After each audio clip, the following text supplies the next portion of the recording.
en Libia, en Turquía. En el 2016 recibe el grado de maestro en Ingeniería Petrolera por la Universidad de Utah con un proyecto sobre análisis numérico de fluidos. En mayo del 2017 al 2018 es investigador asociado de la Universidad de Utah en sistemas de yacimientos no convencionales. En agosto del 2019 hace una pasantía en Chevron, en Houston, Texas, sobre sistemas de recuperación terciaria, optimización de bombas electrocentrífugas. Desde enero del 2020 es el profesor investigador de la Universidad Politécnica de la Energía en Hidalgo, México. Es presidente de la Academia de Investigación en Energía, profesor de Academia Petrolera en Geociencias y miembro de la Asociación Mexicana de Geólogos Petroleros. En el 2021 recibió el doctorado en Ingeniería Química por la Universidad de Utah con la tesis doctoral Caracterización de yacimientos no convencionales para la captura de dióxido de carbono. Desde junio del 2021 es investigador en el Instituto de Energía y Geociencias de la Universidad de Utah y trabaja en caracterización de yacimientos geológicos para almacenamiento de dióxido de carbono, evaluación petrofísica y elaboración de modelos en tercera dimensión, simulación numérica de inyección de fluidos en medios porosos, caracterización experimental de propiedades de rocas e interacción con fluidos, y en sistema de recuperación de litio de sistemas salinos profundos. Es un honor tener con nosotros al doctor Carlos Vega.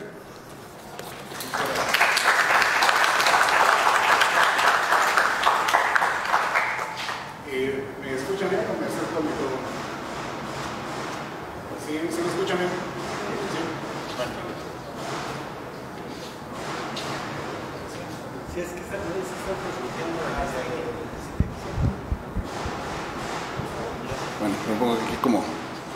Así está mejor, ¿cierto?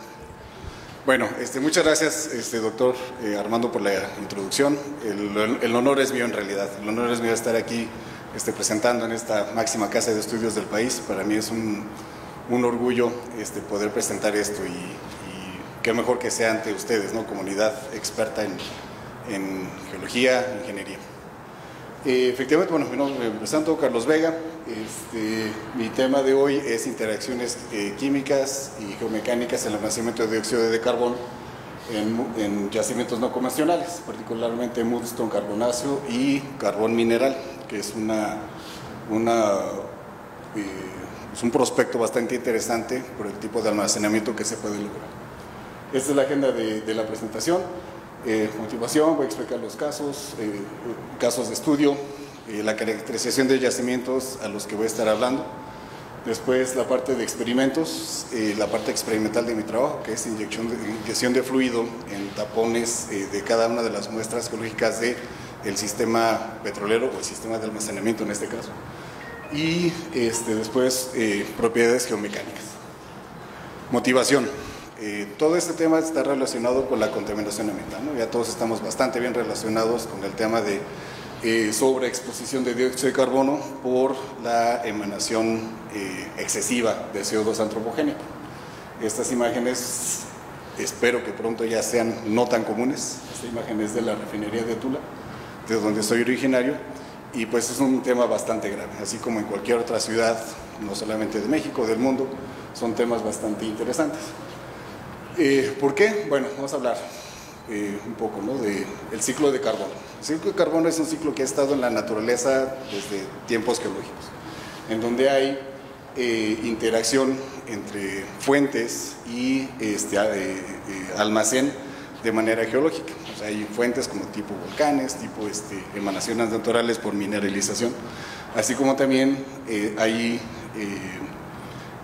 regiones de almacén en sedimentos, ¿no? Todo lo que son carbonatos, ahí se almacena carbón, así como también en los hidrocarburos. ¿Qué pasa con la interacción, por decir, a corto plazo? Hay alteraciones a corto plazo, pues el mismo metabolismo de nosotros, de todos los animales, plantas, genera dióxido de carbono, y hay lugares de almacenamiento, como tales como la fotosíntesis, tales como el mismo que las plantas, plancton, utilizan luz solar para convertirle el dióxido de carbono, como sirven como almacenes naturales, ¿no? Estas son interacciones de corto plazo.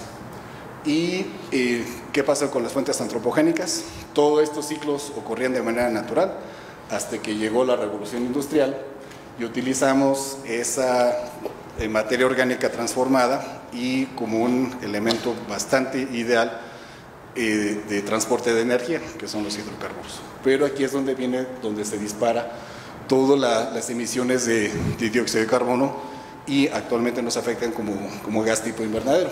Este es un registro de 700.000 años, en donde existen variaciones, alteraciones en las emisiones de este ciclo natural balanceado. Sin embargo, a partir del año 1850, 1900, estas emisiones empiezan a dispararse considerablemente.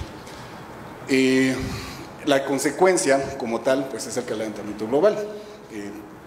Este tema es bastante común, en donde ya a principios de este siglo, por así decirlo, pues ya se empieza a prender las alarmas, ¿no? Así que bueno, tenemos que hacer algo porque si no la temperatura va a subir de tal manera que puede incluso ser mayor hasta 5 grados, 6 grados, con las consecuencias catastróficas en cuestión de climas, alteración de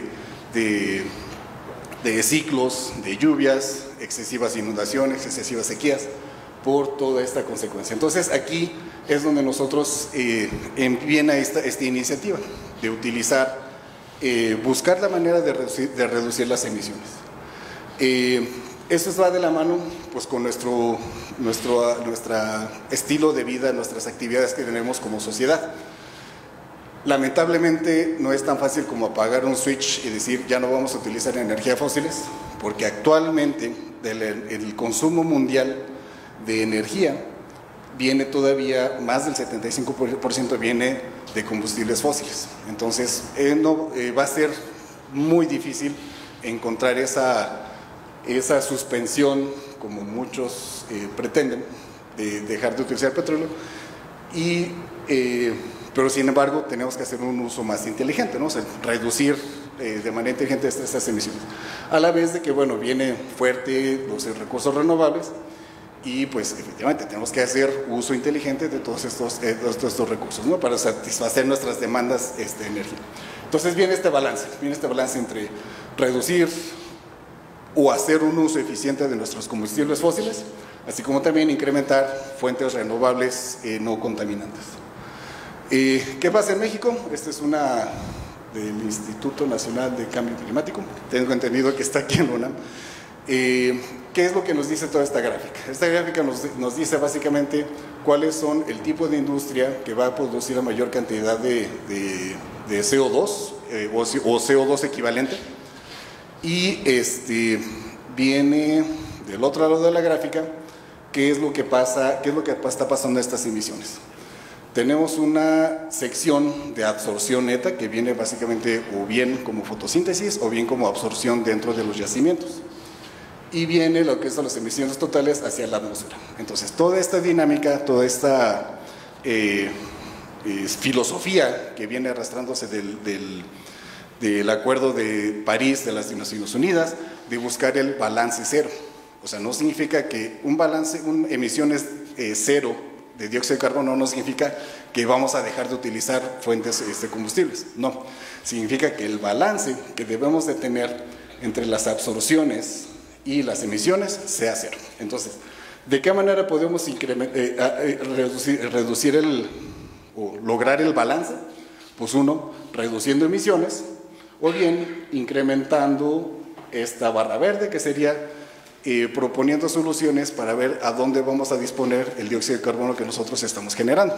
Y una de estas opciones es precisamente sistemas de captura de carbono, o CCS por sus siglas en inglés. Aquí es donde viene el interés, o podría ser una de las motivaciones económicas para que estos proyectos sean redituables. Entonces, esto es el objetivo total, en donde nosotros vamos a tomar los conocimientos de ingeniería petrolera, de ingeniería de yacimientos que ya se conocen, que ya existen, en donde nosotros sabemos ya existe muy bien descrita la mecánica en donde se generan los fluidos, a dónde migran, cuáles son las condiciones que tienen que existir para que estos hidrocarburos sean atrapados, ya sea atrapamiento estructural, que garanticen que esos fluidos han sido almacenados por millones y millones de años, que es lo que estamos haciendo nosotros. Sistemas de captura de carbono, estamos intentando hacer lo mismo, encontrar los yacimientos que van a ser adecuados, que tengan suficiente porosidad, permeabilidad, inyectividad, dado el momento, para lograr que los fluidos que nosotros inyectemos sean almacenados de manera permanente. Entonces tenemos que tener un buen estudio de la acumulación, roca de almacén y de la roca sello. Estrategias que han sido probadas desde hace unos 20 años en otros países, pues se han identificado diferentes estrategias de almacenamiento subterráneo, como puede ser acuíferos salinos, otra puede ser carbón mineral, que son un poco más someros. Estos son los que voy a estar explicando. Recuperación mejorada y yacimientos depletados de hidrocarburos son un tanto más convencionales, pues porque ya que se tiene ya como industria petrolera. Así que ahorita en mi trabajo voy a enfocarme en estos otros dos tipos de carbón mineral, que es donde viene la parte interesante de cómo hacer las interacciones del CO2 en estado supercrítico con los tipos de yacimientos. Así que los objetivos es, bueno, en general, evaluación geológica y experimental de la factibilidad para almacenar en yacimientos geológicos. Primero se tiene que hacer estudio de estructuras geológicas para ver si van a ser buenos prospectos, así como también la cuantificación de volumetría de almacenamiento, o sea, misma estrategia que se utiliza para hacer una cuantificación de yacimientos en petróleo, se tiene que hacer aquí para saber si el yacimiento que estamos proponiendo va a ser suficiente para almacenar por N cantidad de años. El objetivo es 50, 60, 80 años de almacenamiento continuo para una zona industrial. Después viene lo que es la caracterización de rocas y estudio de los mecanismos de almacenamiento y transporte, así como también una optimización de transporte de fluidos, cómo podemos hacer una estrategia para hacer una mejor inyección y almacenamiento. Casos de estudio, específicamente son dos casos de estudio. He estado trabajando en estos proyectos, primero en el doctorado y ahorita ya como continuación de estos proyectos. Uno es en el estado de Utah, en la zona central. Es un yacimiento de carbón mineral. Normalmente se utiliza en las zonas someras para la extracción de carbón como minería, ¿no? Es extracción directa. En las zonas más profundas, este es un sistema anticlinal en donde existe el rumbo y echados van hacia la parte noroeste, que ya deja de ser potencial como extracción de minas, sino que se produce como gas metano. Aquí hay una cantidad, son como 200 pozos en donde producen gas metano continuamente, y el proyecto que se nos asignó fue hacer un estudio para poder hacer esta inyección de dióxido de carbono de dos plantas termoeléctricas que se encuentran en la misma región y tomar los gases post-combustión de los reactores de producción de generación de electricidad e inyectar los mismos en los mismos yacimientos petroleros. ¿Por qué hay tanto interés? Porque el carbón mineral tiene una afinidad química para absorber al CO2. El CO2 no se almacena en los poros, no se almacena en el volumen de poro, sino que se adhiere químicamente, el CO2 se adhiere químicamente a la molécula de carbón. Por eso es el interés, ¿no? Porque tiene el potencial de almacenar mucho más cantidad de dióxido de carbono que un yacimiento convencional.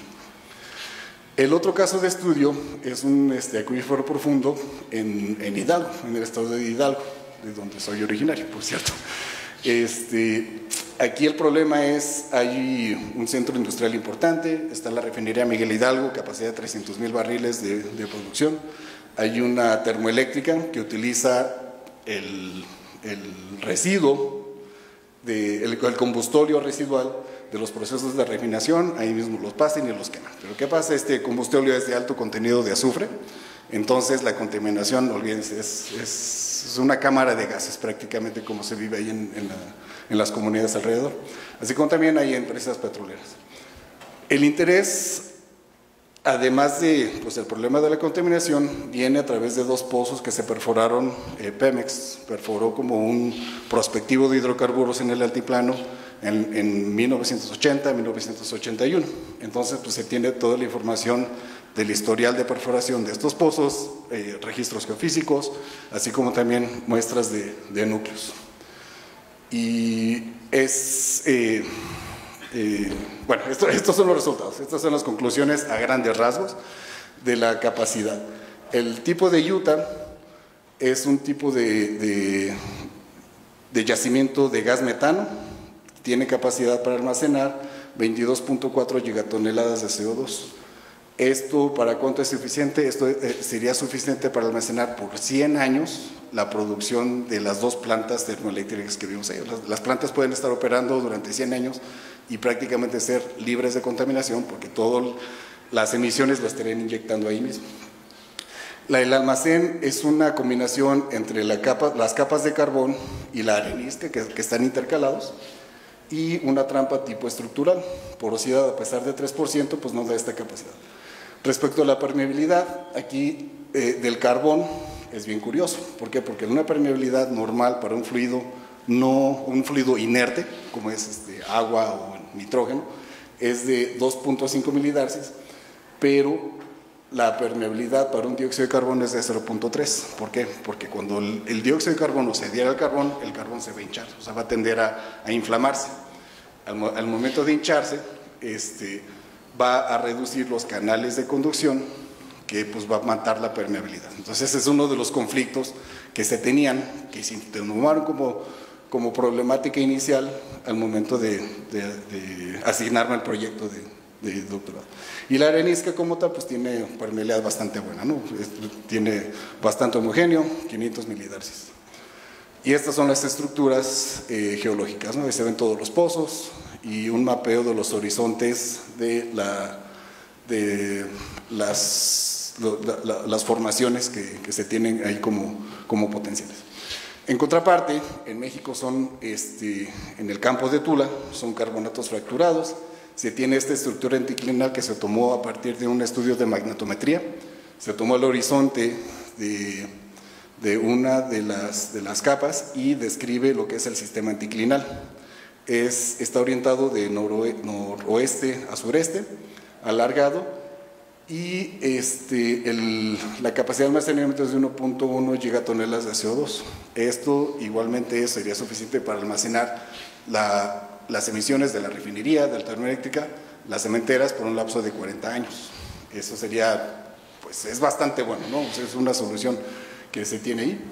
El almacén es la roca Cretácico-Sorietal, sello es un atrapamiento de estructura de formación El Abra. Esta formación El Abra es exactamente la misma que encontramos en la cuenca de Tampico-Misantla, pero pues se tiene la diferencia de elevaciones por los procesos de plegamiento de la Sierra Madre. Porosidad, al ser carbonatos fracturados, tiene 12%, permeabilidad vertical, que fue la manera en que nosotros hicimos las pruebas, 5 milidarcies. Y esta es la imagen, ¿no? La estructura.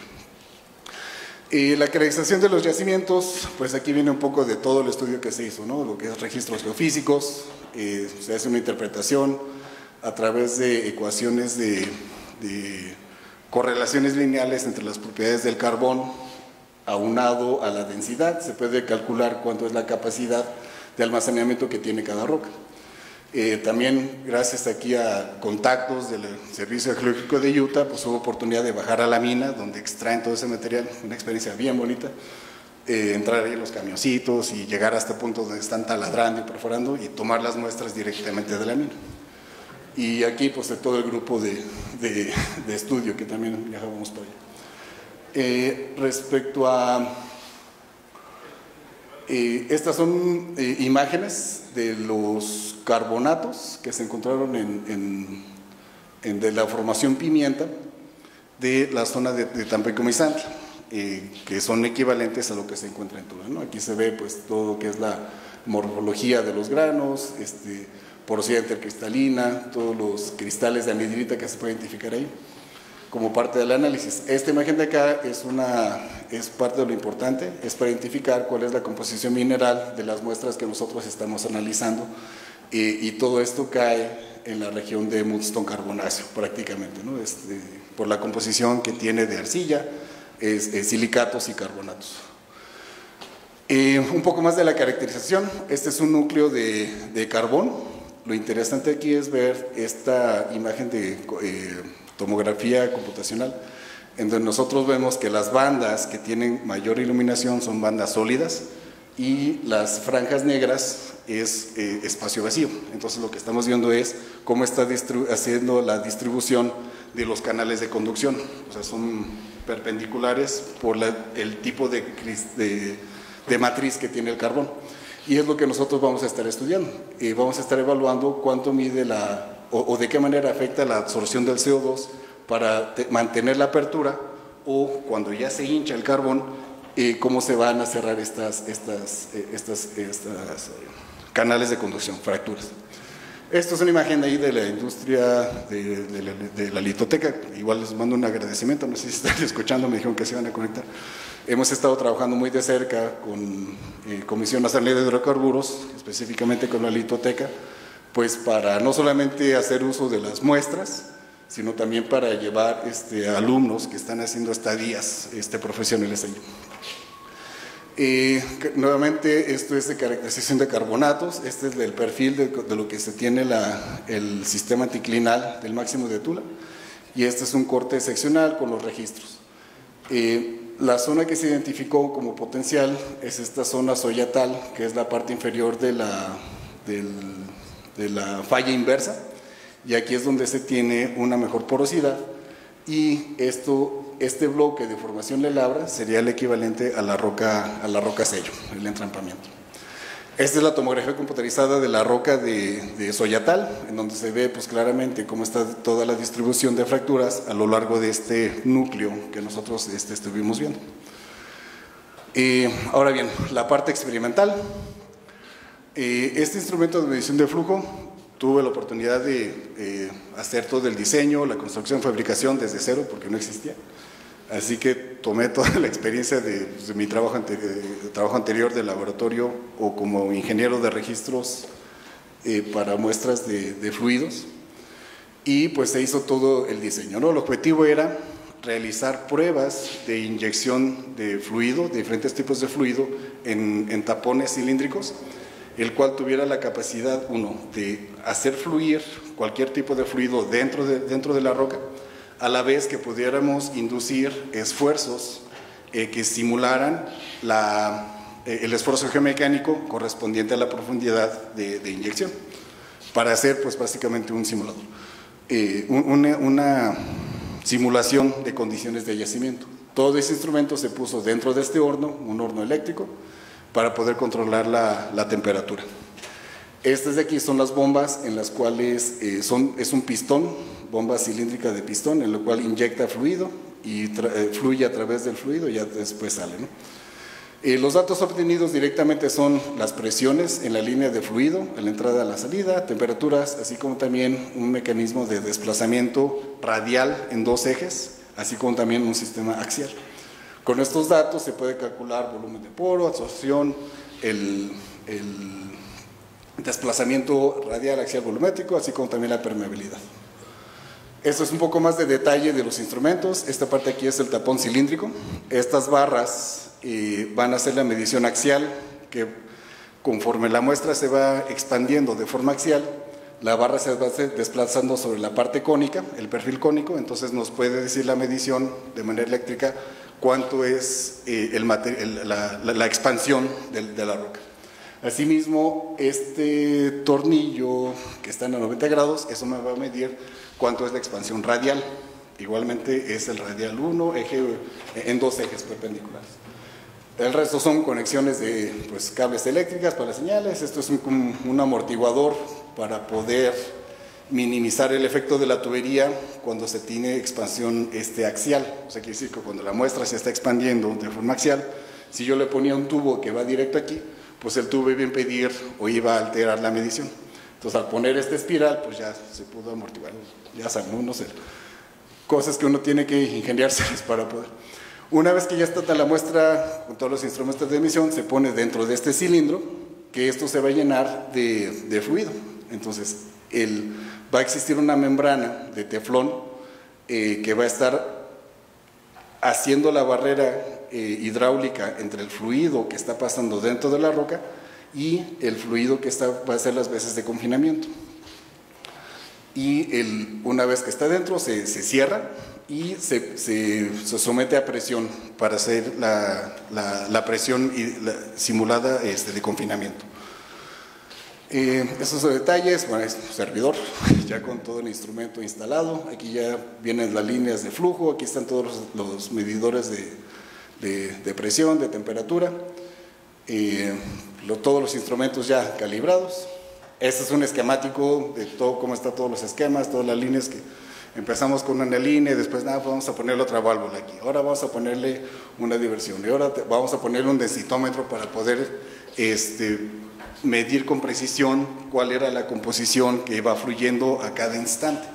Voy a tocar ese tema otra vez porque el dióxido de carbono es una molécula bien particular que da todos estos resultados. ¿Alguna pregunta hasta aquí? Por favor, si tienen alguna pregunta, no duden me regreso. Bueno, nuevamente, regresando al sistema de medición, vamos a tener dos diferentes temperaturas. ¿Por qué? Por las condiciones del dióxido de carbono. Vamos a tener una temperatura ambiente de 24 grados y una temperatura dentro del horno. Aquí ya va a ser mayor, 38 grados centígrados. La temperatura crítica del CO2 es 31 grados. ¿Eso qué quiere decir? Que va a pasar de fase gaseosa o líquida a supercrítico a 31 grados. Entonces necesitábamos hacer esta consideración porque todos los fluidos que nosotros inyectemos de las bombas, el momento que entren aquí ya cambiaron de estado, ya cambiaron en condiciones supercríticas, que serían las condiciones que estarían dentro del yacimiento. Hablando en general de propiedades de los fluidos, este es el factor que es más importante o más crítico para hacer un modelado de CO2 supercrítico. ¿Por qué? Porque estas líneas de acá es la compresibilidad de un gas ideal. Argón, por ejemplo. Argón es un gas ideal por excelencia, inerte químicamente, entonces no va a alterar sus propiedades de acuerdo a la temperatura o a la presión. No se va a comprimir de más, o sea, van a tener un volumen relativamente estable. ¿Qué va a pasar con el CO2? El CO2, conforme aumentamos la temperatura, la molécula va a reducir su compresibilidad, quiere decir, se va a estar disminuyendo, se va a estar comprimiendo a un factor de hasta 0.3 veces el volumen original que tenía. Esta reducción en el volumen lo que va a ser un incremento en la densidad, que va a ser uno de los problemas más importantes. Y la ecuación de estado que nosotros vamos a utilizar es una ecuación de estado cúbica, tipo Van der Waals, tipo Penn-Robinson. Hay otra ecuación que nosotros estábamos utilizando, que es un poco más crítica en esta región donde hace la transición. Un Penn-Robinson aquí arrojaría una fase escalonada, lo cual no es representativo. Entonces, todo esto tiene que considerarse para cuando se hace el fluido. Esta es la densidad, el cambio de densidad, conforme se va aumentando la presión, pasa de un gas ideal a condiciones atmosféricas y sube la densidad hasta un rango entre 750 kilogramos por metro cúbico. O sea, ya se hace equivalente a un aceite, ¿no? Un petróleo, casi equivalente al agua. Pero lo importante es esta transición, porque la transición ocurre casi instantáneo. Respecto a la fase fase de vapor a fase supercrítica. Esto tiene otras repercusiones, como es en la viscosidad. En la viscosidad primero se comporta como gas y de repente ya se empieza a comportar como fluido. Entonces, al momento de hacer una fase supercrítica, tenemos un gas que se comporta como fluido, ¿no? Entonces esto vuelve toda la interacción cuando se tiene una composición muy particular. Y bueno, esta es otra vez, ¿no? un ejemplo de lo que voy a describir a continuación. El procedimiento es, se llena el gas a esta presión, cuando se comprime pasa de estado gaseoso a supercrítico, se inyecta dentro de la muestra, hace las interacciones y después va a salir. Aquí, esta parte va a ser bien crítica. ¿Por qué? Porque cuando nosotros mezclamos un CO2 con un nitrógeno, a condiciones atmosféricas se forma una mezcla homogénea. O sea, están las dos sustancias,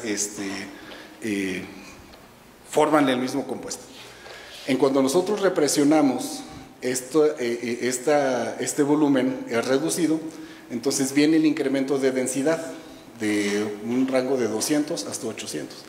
¿Qué va a pasar con el CO2? El CO2 entonces se va a precipitar y va a hacer un efecto de fuerzas de flotación. Entonces el CO2 va a ocupar la parte baja de la cámara de almacenamiento y el nitrógeno va a ocupar la parte alta. No es una sustancia así que sea totalmente inmisible, o sea, no hay una separación, sino que va a haber un gradiente. O sea, en la parte de arriba va a haber una composición de 80% nitrógeno, 20% CO2, y en la parte de abajo va a ser lo opuesto, va a ser una solución rica en CO2 y nitrógeno. Esta parte aquí tiene las repercusiones bastante críticas respecto a lo que vamos a explicar. ¿Por qué? Pues porque aquí ya viene la descripción que se llama convección natural. Es un equivalente al número de Reynolds, para los que estamos familiarizados con la mecánica de fluidos. Un número de Reynolds te dice si un flujo es laminar o si un flujo es turbulento. La fuerza dominante es la diferencia de presión.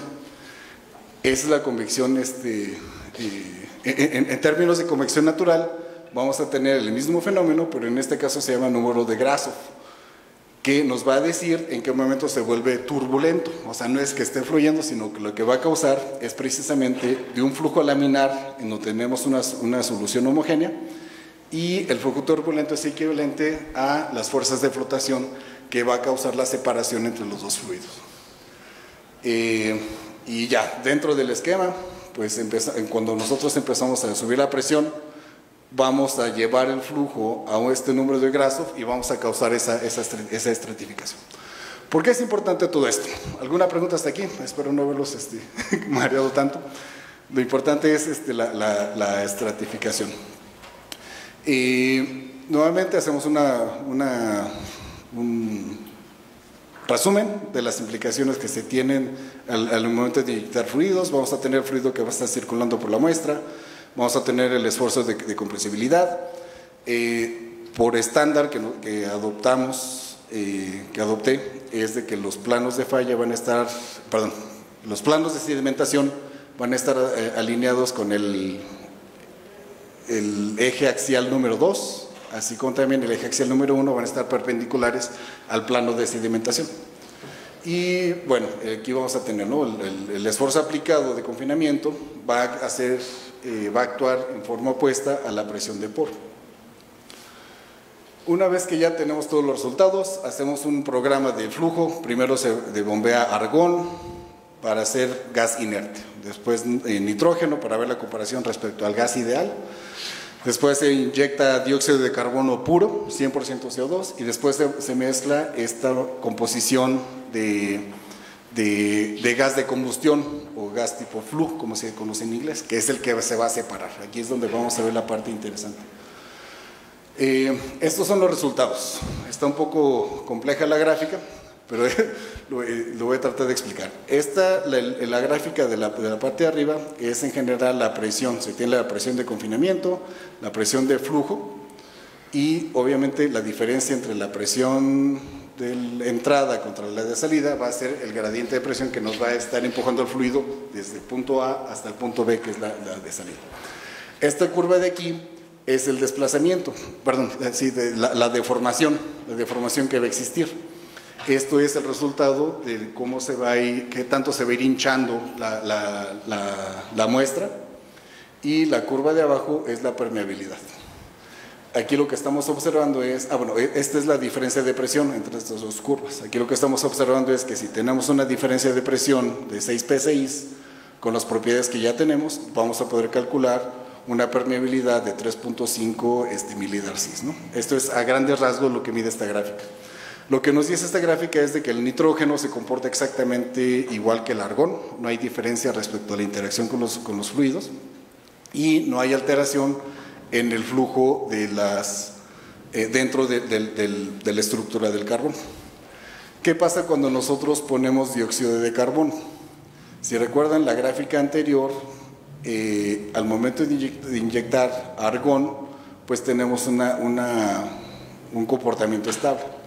En el momento que nosotros ponemos la primera etapa, o si intentamos mantener una etapa continua de inyección de dióxido de carbono, esto va a hincharse, o sea, se va a hinchar hasta un 200% respecto a su volumen original.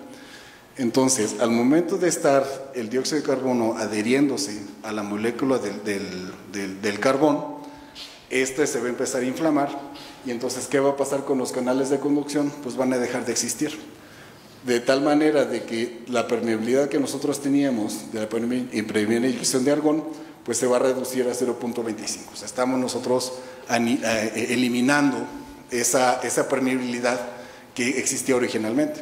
Entonces, todos los beneficios que se tienen del carbón de ser un gran almacenamiento de dióxido de carbono se pierden, se eliminan.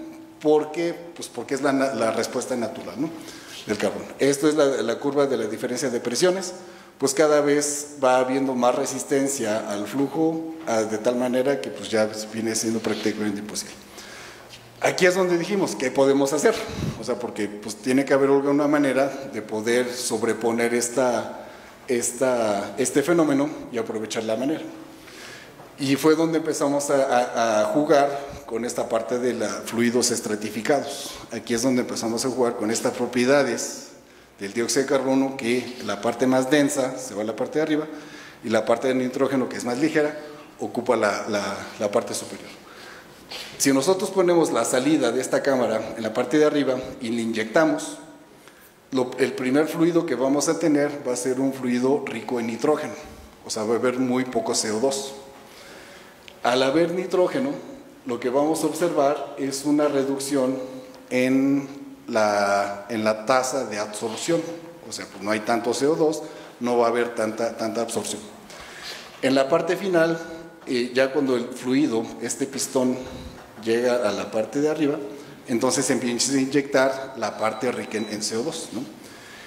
Y empezamos a observar esta curva bien particular, en donde nosotros tenemos una región donde hay desorción, o sea, el CO2 se desprende por la mayor cantidad de nitrógeno, y cuando llega a la parte final vuelve a haber otra vez la absorción.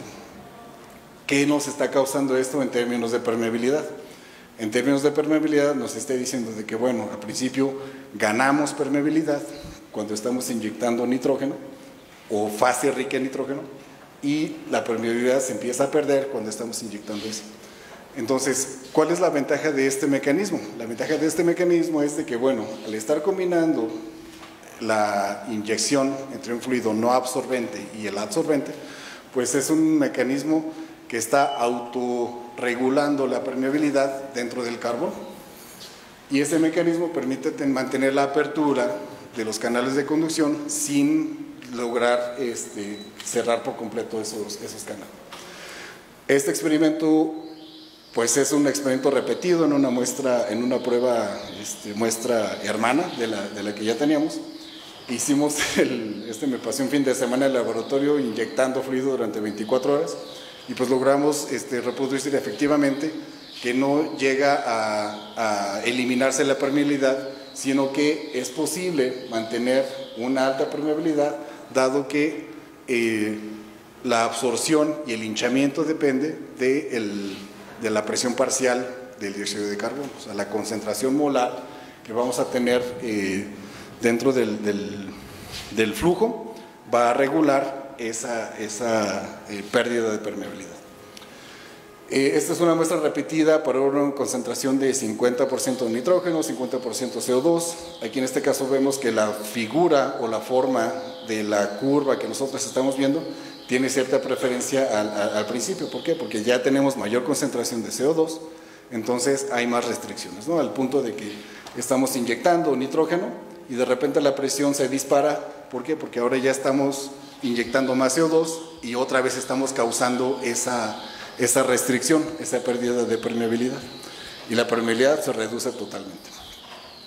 Entonces aquí pues la solución era precisamente encontrar cuál es el punto ideal o la concentración ideal para que podamos seguir inyectando y absorbiendo dióxido de carbono a la vez que mantenemos viva la permeabilidad.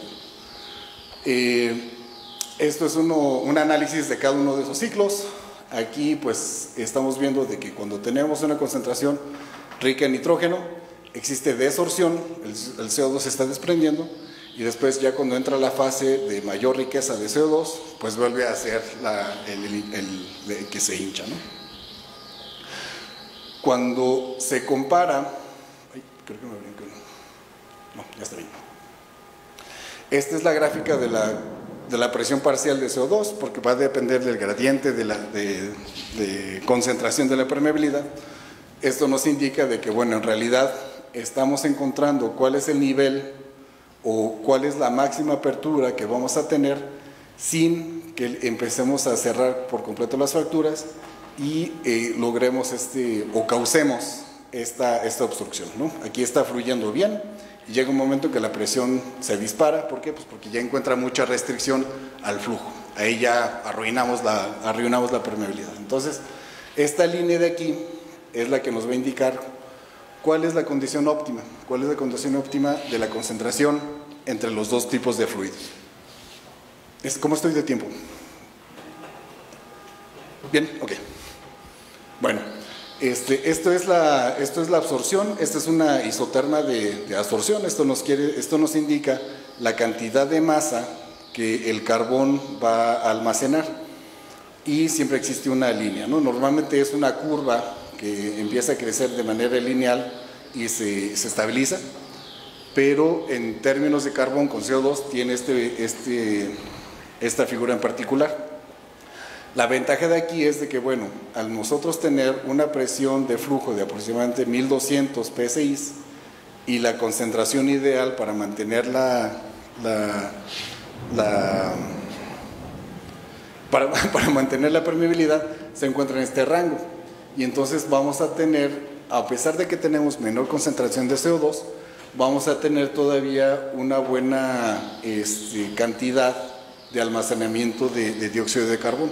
Entonces no solamente estamos proponiendo un sistema que almacena efectivamente dióxido de carbono en las capas de carboniral, sino que también estamos proponiendo el sistema de que es un sistema autorregulado para mantener la permeabilidad. Bueno, eso hasta aquí. ¿Alguna pregunta? ¿No? ¿Todo bien? Esto es mismo experimento para el carbonato de soyatal. Aquí pues vemos todas las diferentes fracturas entre las diferentes capas de sedimentación deformadas por los esfuerzos de compresibilidad.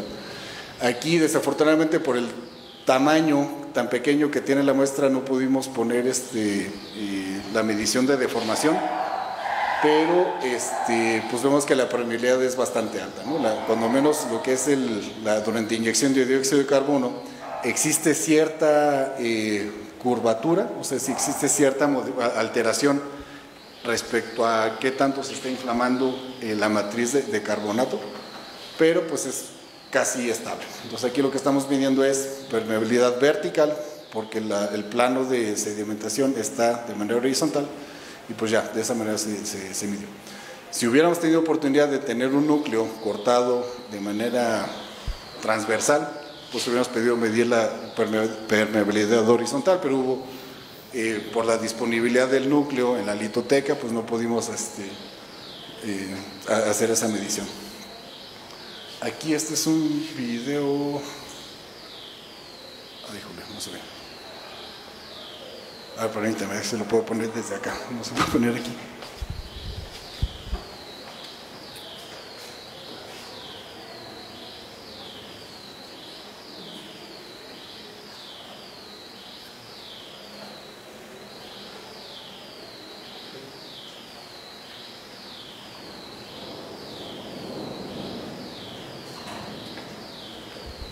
No se puede reproducir por alguna razón. Este es un video donde es la muestra de carbón y se le pone agua de jabón y se ve como está burbujeando todavía, ¿no? Ya cuando se saca el tapón de carbón, está burbujeando y se ve toda la desorción, o sea, cómo está todavía desasociándose la molécula de CO2 de la estructura. No, ese es otro. No, ese no es. Ese va después.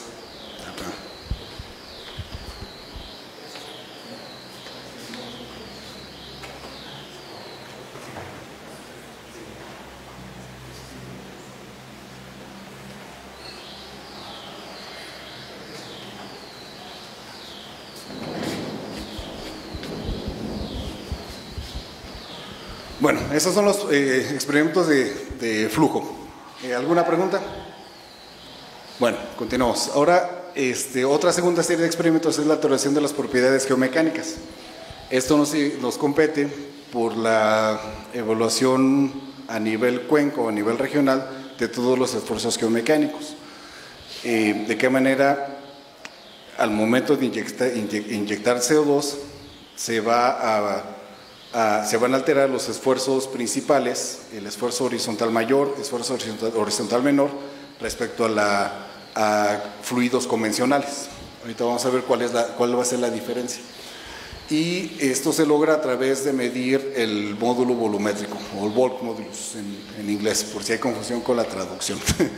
Aquí nosotros estamos evaluando 3 tipos de yacimientos. Nuevamente es las muestras de carbón, así como también esta arenisca que se llama ferro, que estas dos están intercaladas, y esta muestra de lutita, Mancos Shale, esta va a ser la roca sello. Aquí el propósito era evaluar las tres rocas, así como que un mecanismo de atrapamiento, ¿no? Así como conforme estamos inyectando el CO2 dentro de estas dos, que son nuestras rocas almacenadoras, cómo se va a alterar acá. Esto es el diagrama ternario de minerales. El ferro en sandstone pues es prácticamente 90% de silicatos, así como también esta muestra de shale de Mancos está en esta región. Entonces no es totalmente lutita, sino que tiene un grado de carbonatos también, ¿no? O sea, tiene cierta pues, contenido de carbonato.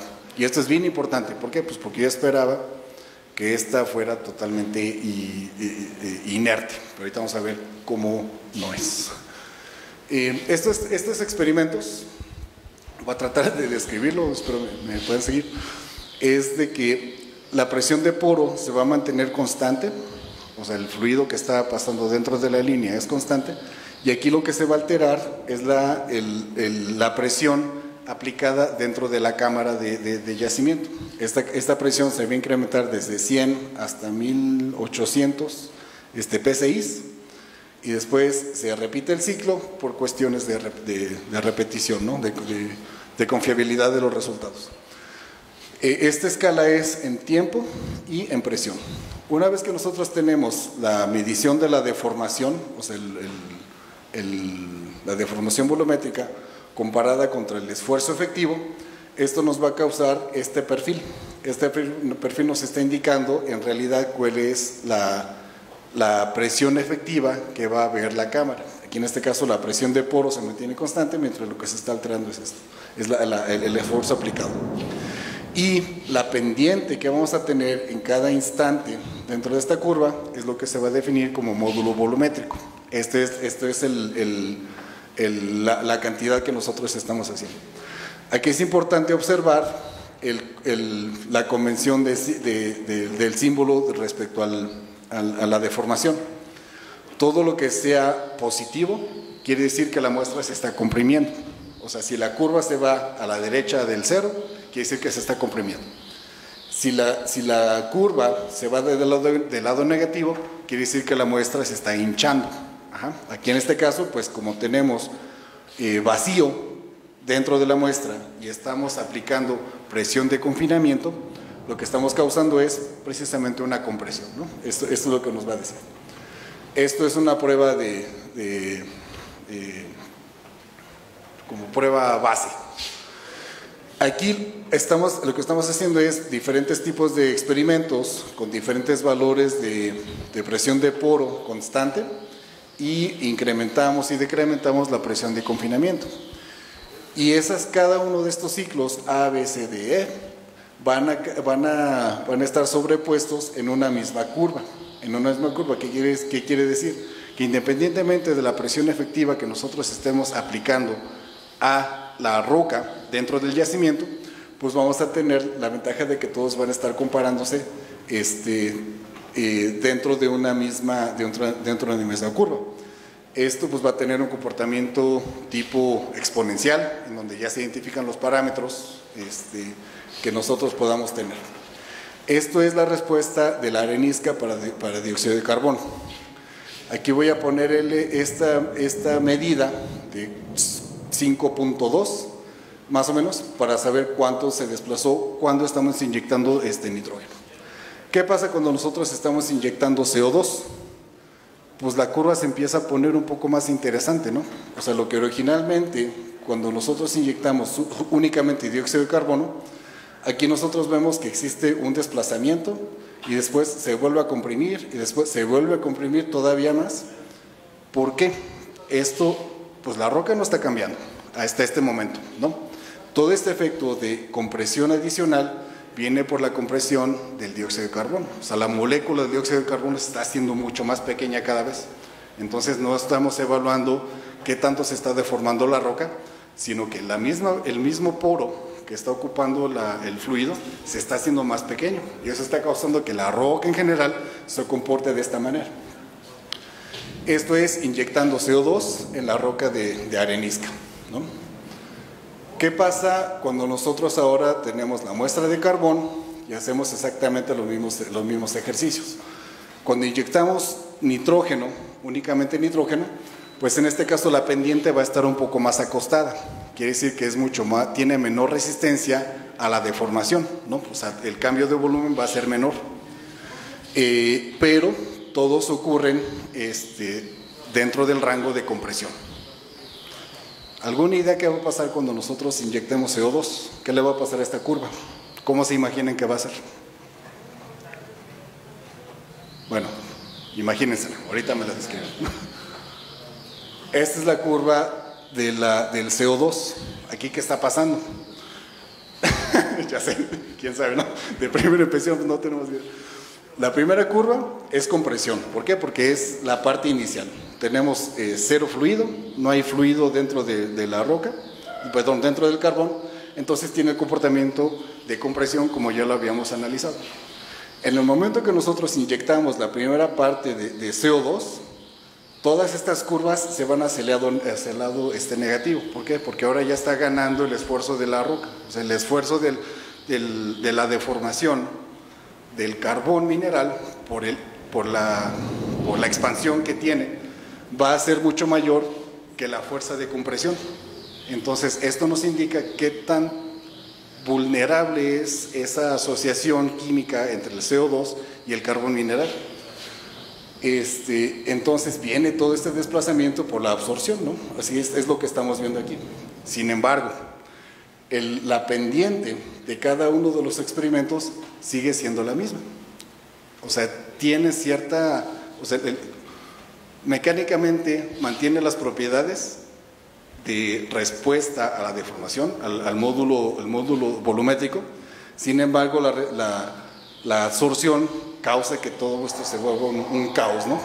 Aquí se están señalados cada uno de los experimentos y una vez de que se elimina el CO2, ya cuando se elimina totalmente, aquí se dejó el CO2 desprendiéndose por casi 40 horas. Esto causa un regreso a la curva original. O sea, una vez que ya se desprendió, ya que se liberó todo el CO2, pues se vuelve a repetir el experimento y vuelve a tener exactamente el mismo comportamiento. Interesante. Después viene la respuesta con el shale, este tipo de lutita, que recordamos tiene más o menos 60% de shale, 20% de carbonatos.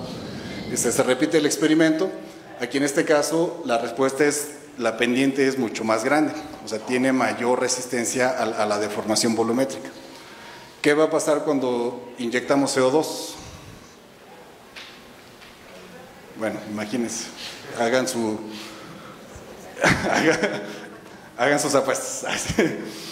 Sorprendentemente, cuando nosotros inyectamos el CO2, existe todavía cierta absorción y existe todavía cierto deformación de expansión, ¿no? Entonces, era lo que yo les mencionaba al principio. Yo no esperaba esta respuesta, o sea, siendo una lutita, uno se imagina que es completamente inerte, pero el hecho de que tenga cierta composición de carbonato nos va a generar otra vez este mismo componente, ¿no? ¿Todo esto para qué nos sirve?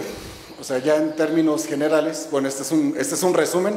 Una vez que ya reorganizamos todo, lo volvemos a compilar, podemos ver de que existen 3 grupos, ¿no? Esto es el de la lutita, que como habíamos estimado, tiene una pendiente mucho más vertical, ¿no? Tiene mayor resistencia a la deformación. Sí, perdón. Sí. ¿La lutita está fracturada? ¿Ahí tiene fracturamiento tectónico? Sí tiene cierto fracturamiento. Desplazamiento. Entonces, indiscutiblemente, el aumento es por las fracturas y ahí es donde está la mayor absorción, ¿no? ¿Incluye o no incluye? Porque realmente, si es fracturamiento tectónico, pues no está sellada completamente. Pero es que si no, solamente veríamos esfuerzo de compresión, o sea, la deformación solamente se mantendría del lado positivo. Ok.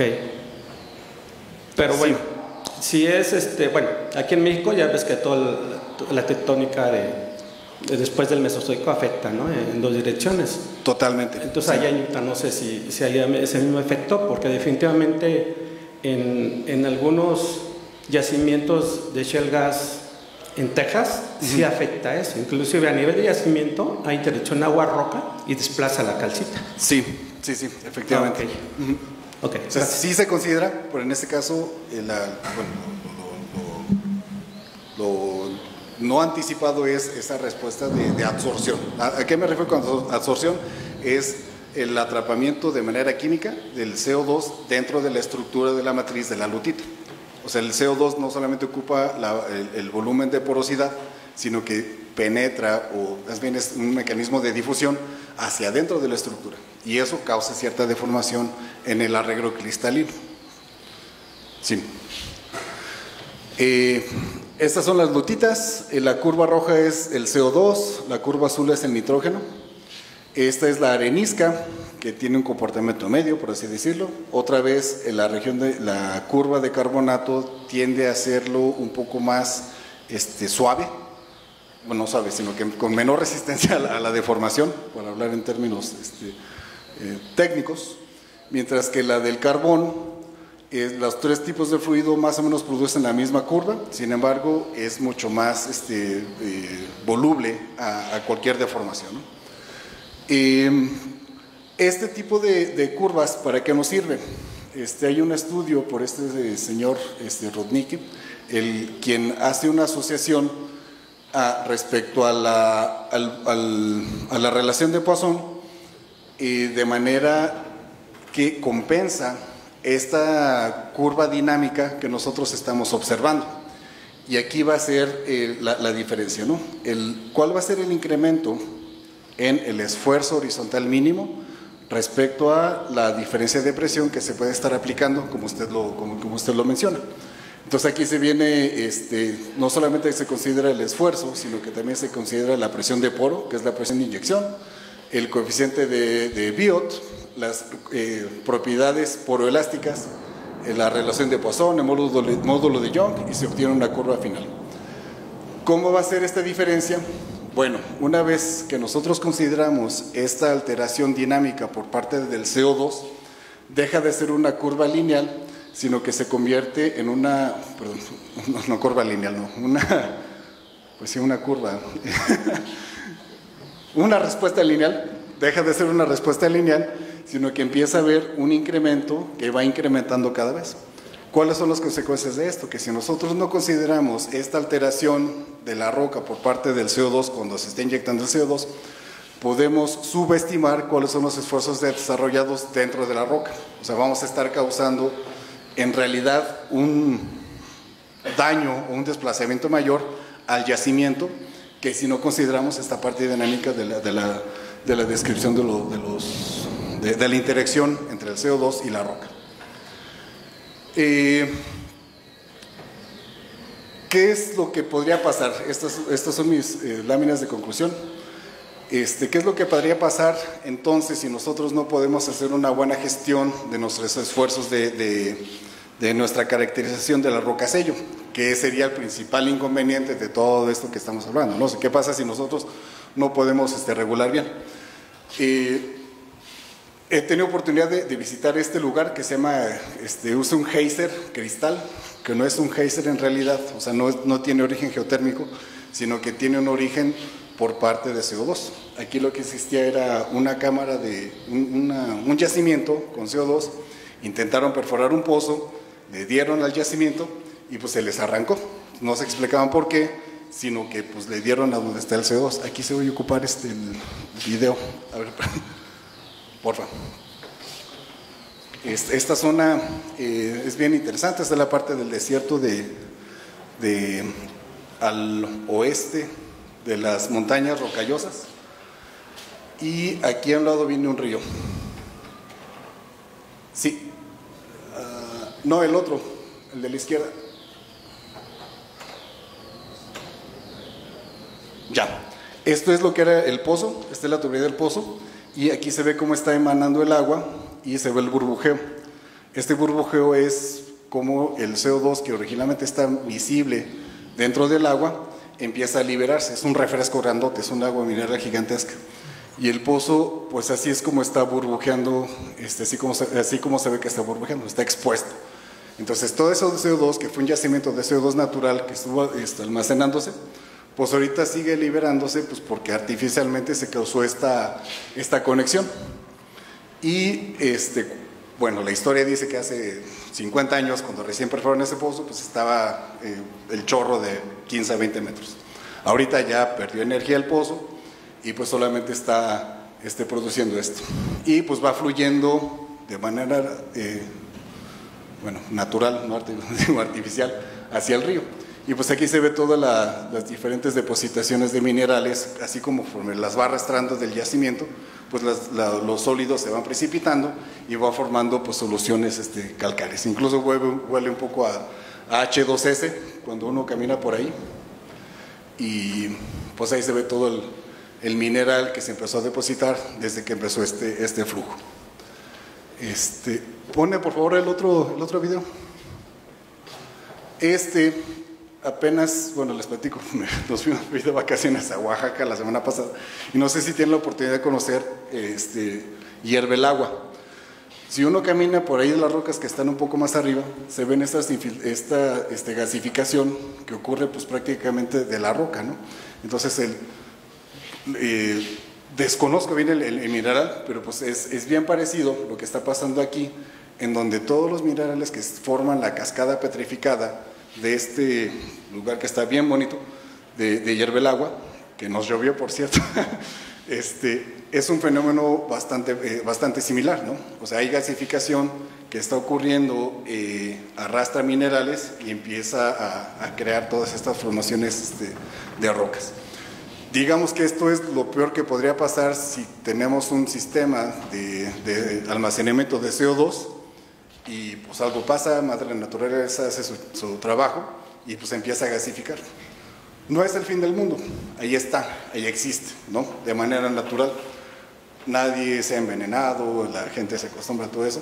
Sin embargo, pues nuestro trabajo como investigadores, ingenieros de geociencias es precisamente eliminar este tipo de riesgos, ¿no? Ahí existen de manera natural, sabemos cuáles son los parámetros que debemos medir, sabemos cuáles son los factores de riesgo que necesitamos analizar para que cuando nosotros estamos analizando un yacimiento potencial para el almacenamiento de CO2, pues podamos prevenir este tipo de incidentes. Este es ya el final, esta es la imagen de Hierve el Agua, bien bonito, no sé si alguien que sea de Oaxaca o que haya visitado, vale la pena, y bajen a donde está al pie de la montaña. Bueno, estos estudios fue gracias a Beca Nacional de Hidrocarburos, con la CITSENER. Conclusiones. Sistemas de almacenamiento de CO2 es una estrategia bastante viable para contribuir con los objetivos del Acuerdo de París. Cero emisiones, transición energética. No es una eliminación de hidrocarburos. Yo sostengo esa idea, no es, no sé, tenemos todavía otros 2 o 3 generaciones antes de que podamos llegar a ese punto. Bien importante, siempre considerar propiedades termodinámicas del CO2 supercrítico, es altamente energético, altera propiedades de transporte, fluidos, sobre todo multicomponente, ese cambio de densidad, esa compresibilidad, así como también altera propiedades geomecánicas. Y también esta otra parte, ¿no? Formaciones con contenido de compuestos orgánicos son más propensas a esta deformación, expansión volumétrica y absorción. Muchas gracias. Ese es el final de mi presentación. Muchas gracias. Estoy abierto para preguntas que tengan. Sí.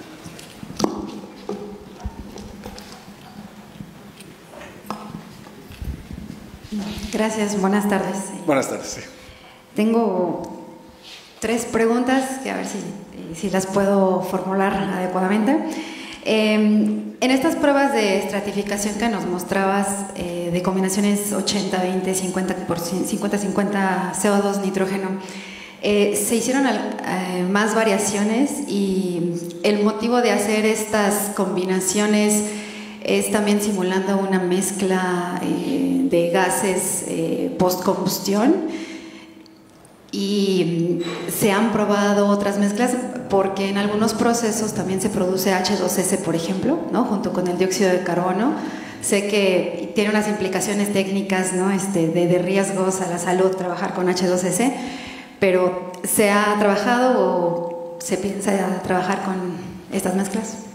Sí, la primera respuesta sí, la concentración de 80-20 es una concentración optimista respecto a una mezcla de gas post-combustión. Normalmente van 84-16, 85-15, dependiendo del tipo.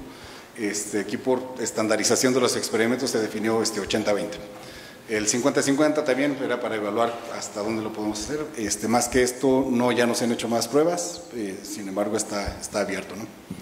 Para modelar otro tipo de rocas, o sea, en otro tipo de yacimientos. Y bueno, aprovechando que sigo con el micrófono, y cuando se hacen estos experimentos, ¿qué pasa con el nitrógeno? ¿Afecta la capacidad de almacenamiento? Porque nos mostrabas antes, ¿no?, que hay una capacidad de almacenamiento teórica, pero cuando se empiezan a hacer estas pruebas y que dices, bueno, tener una mayor concentración de nitrógeno me ayuda a perder, ¿no?, paulatinamente, o pierdo menos permeabilidad. ¿Qué pasa con ese nitrógeno? ¿Se queda en el medio poroso? ¿Se libera? Entonces no tengo el almacenamiento teórico que formulé al inicio. Sí, sí. Sí, o sea, todo el nitrógeno que nosotros estamos inyectando se va a quedar ahí. Sin embargo, el volumen, no sé si me voy a regresar, el volumen que se tiene dentro de toda la cuenca pues es mucho mayor. O sea, sí, efectivamente estaríamos perdiendo en volumen efectivo para el dióxido de carbono. Y pues sí hay que tener en cuenta esa gran pérdida, ¿no? O sea, la concentración que tú inyectes es exactamente la misma concentración de nitrógeno que vas a estar ocupando dentro del yacimiento.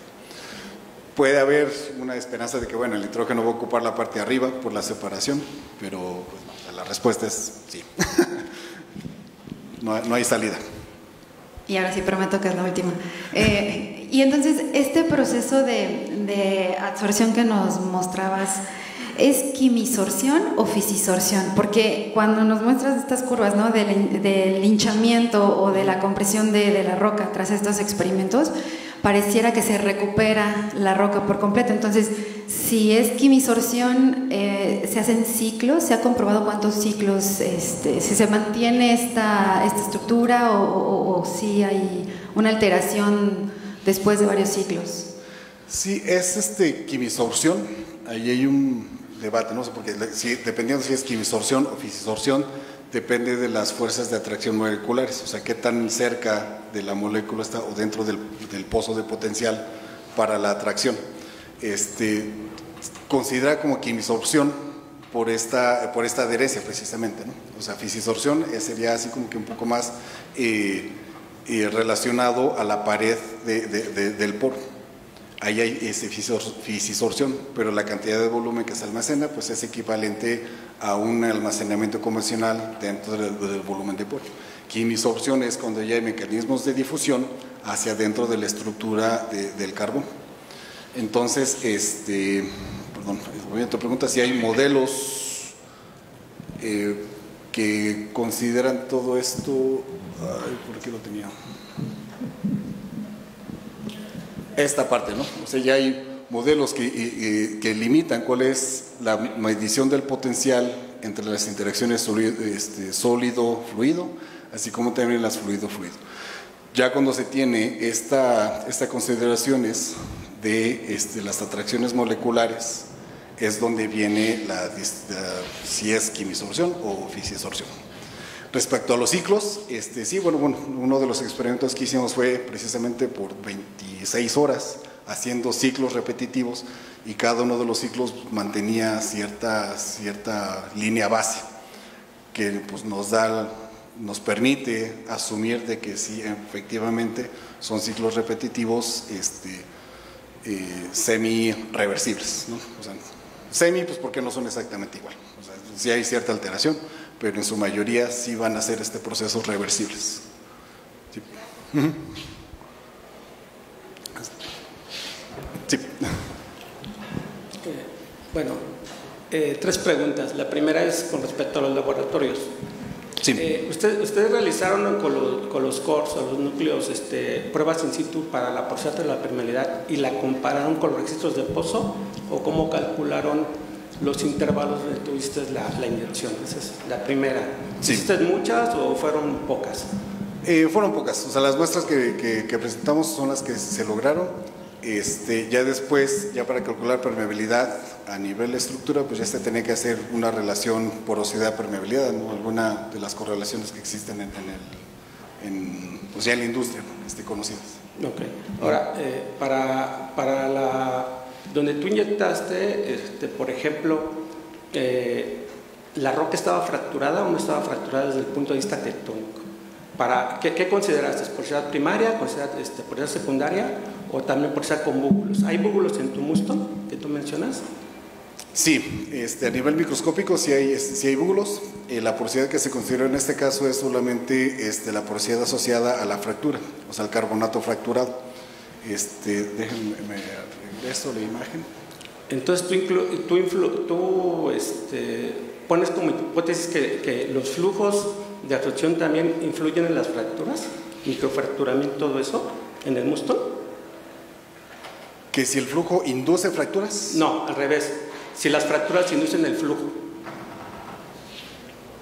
No, el flujo es solamente por bombeo, o sea, okay. por bombeo. No estamos considerando hasta ahorita desplazamiento del flujo por eventos tectónicos. Okay. Y la última pregunta, bueno, no sé si tus colaboradores, ¿todo esto lo modelaron en algún software?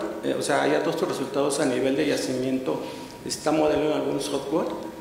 Se han hecho estudios. Un compañero mío es quien se ha especializado en esto. Lo que se encuentra es 2 cosas. Uno es las curvas de permeabilidad relativa tienen un perfil, tienen un perfil en donde el inicio del flujo, o sea, el agua irreducible, se desplaza casi hasta 50-60%, es donde empieza a haber flujo, que está asociado directamente con la presión capilar. Cuando se tiene esta combinación, el modelado se ha hecho con CO2 y agua, la presión capilar que existe es uno de los factores determinantes para el desplazamiento ya hacia dentro del yacimiento, desde el punto de inyección. Entonces, estos 2 parámetros son los que más influyen ya cuando se realiza un modelo a nivel de yacimiento. Presión capilar y las curvas de permeabilidad relativa. Ok, y bueno, y finalmente por ahí vi una diapositiva donde, no sé si sea la simulación, pero esta es una especie así como de unos dedos. Ya ves que en algunos yacimientos de Texas cuando inyectan mucho, ellos tienen en su modelación, cuando hay mucha acumulación, estas estructuras forman una especie como de dedos gigantes. Sí. No sé la traducción, pero creo que en una diapositiva tú lo presentas. ¿También les da ese efecto a ustedes? Sí. Ah, ok. Sí, ok. sí, sí. Sí, por ahí lo vi. Bueno, pues está muy interesante lo que hiciste. Sí. Ajá. ¿Y ese aparatito tú lo rentas? Perdón. Es que realmente aquí en México no hay eso, ¿eh? Aquí son unos dolores de cabezas. O sea, pensando en yacimiento de... estoy metido en la geotermia y no hay eso, ¿eh? No hay eso, y es muy bien para ver la interacción de los minerales con la roca cuando hay agua. No está la renta, pues porque no es con fines de lucro. Si nos ponemos de acuerdo, me mandan las muestras, las corremos y estamos aquí a disposición. Ok, pues te felicito, está muy bien gracias. tu trabajo. Sí. Casi llego. Ahí está. Esto es de aquí. Sí. Esto ocurre cuando se incrementa la presión.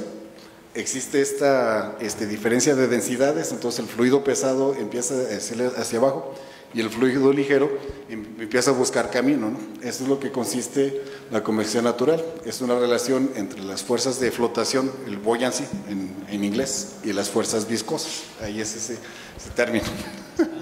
Joel se ríe de mí siempre de que salgo con mis pochadas, pero bueno. Sí. Hola, ¿qué tal? Gracias por la presentación, estuvo muy interesante. Y desde el punto de vista operativo, bueno, ¿qué estrategia de inyección pues consideras adecuada para mantener la inyectividad?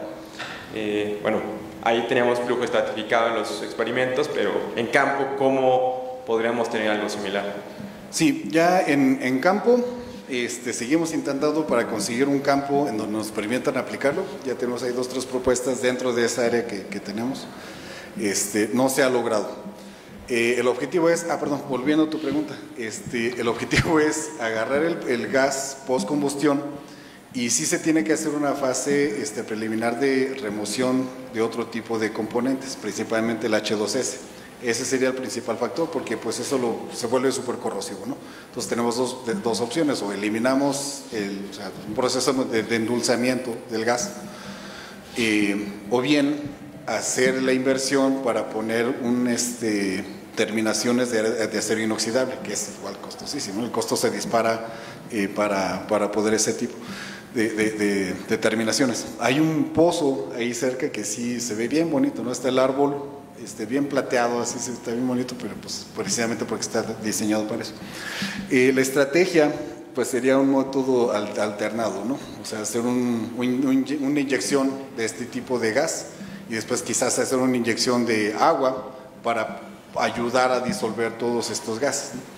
Aquí sería hacer una estrategia de hacer una estructura de pozos, una red de pozos, producción e inyección, en el cual tú puedas controlar a diferentes profundidades, aprovechando la estratificación de los fluidos para recuperar los gases que pues, ya están un poco más limpios de CO2. O sea, esa sería la estrategia, es la que estamos volcando. Un proceso de inyección alternado agua, dióxido de carbono, o bien nitrógeno y dióxido de carbono, o sea, dependiendo de la disponibilidad. Gracias. Sí, gracias.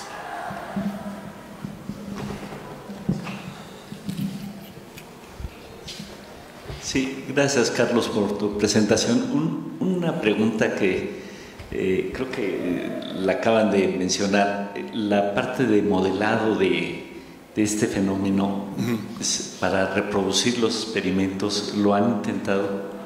Estamos en proceso.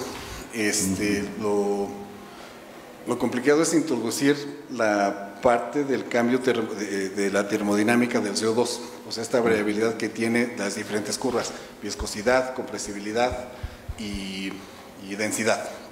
Porque cuando nosotros vemos la ecuación de balance de materia, o sea, todo lo que viene pues, de la ecuación de Navier-Stokes, pues ahí vienen todos los parámetros, ¿no? Entradas, salidas, acumulaciones, producción.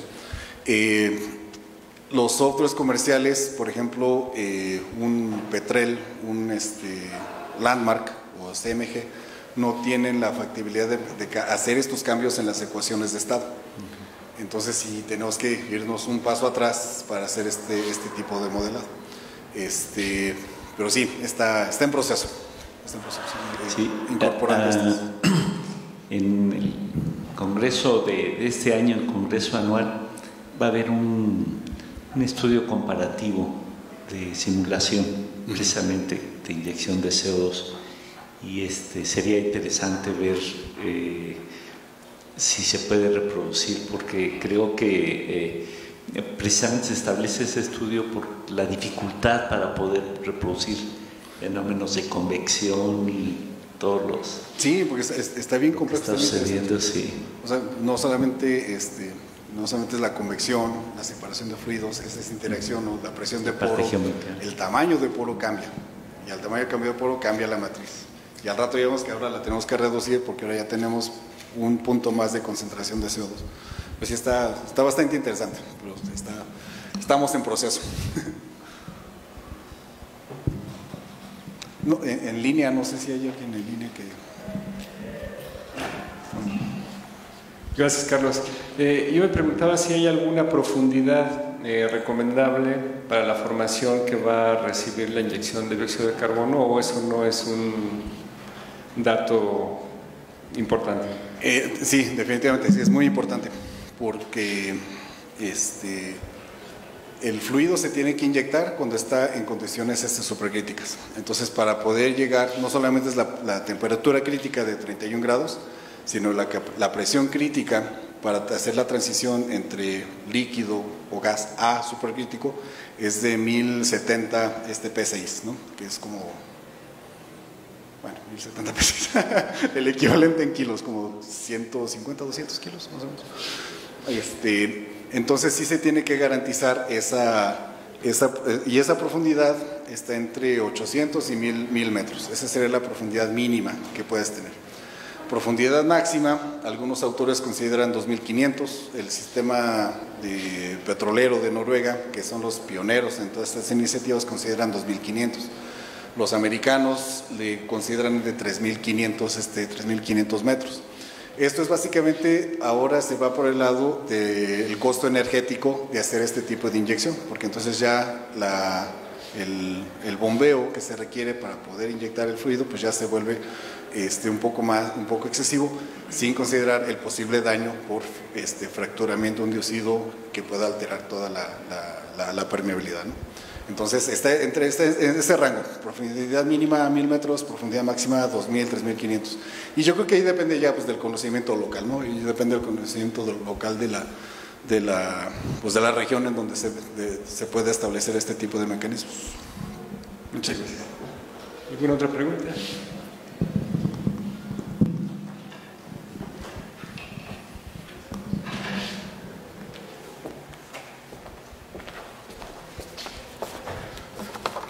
Antes de reconocer la conferencia del doctor Carlos, quisiera agradecer a la Facultad de Ingeniería el recibirnos aquí en este auditorio tan famoso. Gracias a la doctora Ana Paulina Gomora por todas las facilidades que nos dio. El Seminario Universitario sobre Investigación en Hidrocarburos, parte de la Secretaría de Desarrollo Institucional de la UNAM, otorga el presente reconocimiento al doctor Carlos Vega Ortiz por su destacada conferencia Interacciones químicas y geomecánicas en el transporte y almacenamiento de dióxido de carbono en mudstone carbonáceo y carbón mineral, impartida en el auditorio Javier Barros Sierra. Por mi raza hablará el espíritu. Muchas gracias. Muchas gracias.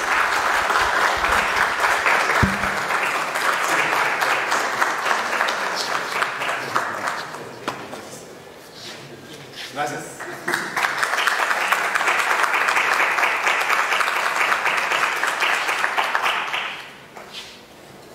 Órdenes.